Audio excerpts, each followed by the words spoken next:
Si votre langue ressemble à ça, votre haleine est peut-être pas fraîche. Et oui, la mauvaise haleine, elle provient en majorité de la langue, parce qu'elle est constituée d'une multitude d'irrégularités et de fibres qui accrochent la plaque dentaire, et surtout les bactéries. Et parmi celles-ci, il y a une famille qui s'appelle les anaérobes, qui se cachent tout au fond des crevasses de la langue et qui produisent des CSV, ou composés sulfurés volatiles.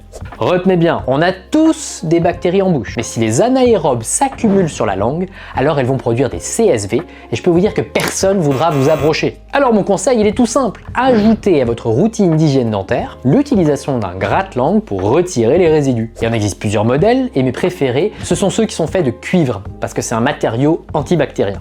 Mais attention, la mauvaise haleine provient bien de la langue dans 60% des cas, mais il reste encore au moins deux autres causes principales. La première, c'est la présence de tartre, notamment celui qui se situe sous vos gencives. Celui-là, c'est un peu comme un millefeuille bien organisé, avec les bactéries les plus odorantes dans la couche les plus profonde.